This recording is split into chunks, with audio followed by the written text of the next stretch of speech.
উমৰাংচুত কয়লাৰ গাঁতত পৰি মৰিছে প্ৰজা, আনফালে ভোগালীৰ ভোকত ব্যস্ত হৈ ফটো ছেছন ভিডিঅ' ছেছনত ব্যস্ত অসমৰ ৰজা। বাহু মাছ, আৰি মাছ ডাঙৰ ডাঙৰ তাকো হাতত লৈ তেওঁলোকে ফটো উঠিছে।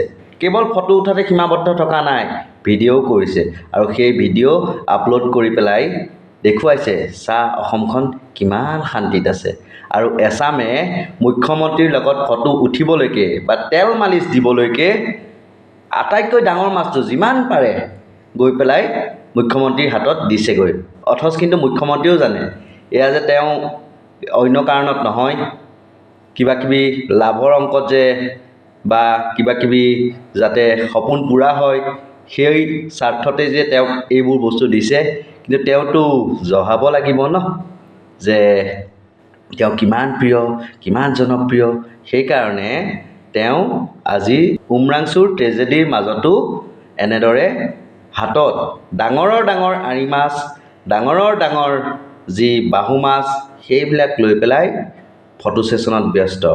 অথচ এই উৰুকাৰ বতৰত উমৰাংচুত যিসকল শ্ৰমিক, যিসকল প্ৰজা আৰু প্ৰজা পৰি আছে গাঁতত, আৰু ইফালে ফটো উঠাত ব্যস্ত হৈ আছে আমাৰ অসমৰ ৰজাসকল।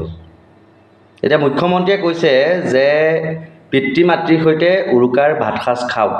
সেইটো নক'লেও তেওঁ হ'ব, সেইটো সকলোৱে কৰে, যিসকলে পাৰে খায়। কিন্তু এতিয়া যে এই উমৰাংচুৰ যিকেইজন শ্ৰমিক অসমৰ হয়, যিসকল পিতৃহাৰা হ'ল, সেই শ্ৰমিকৰ পুত্ৰ বা পৰিয়ালে এতিয়া কাৰ লগত সেই উৰুকাৰ ভাত সাজ খাব, সেই কথা মনত ৰাখিছেনে মুখ্যমন্ত্ৰী মহোদয়? এইবোৰ সঁচা কথা ক'লে আমি বেয়া।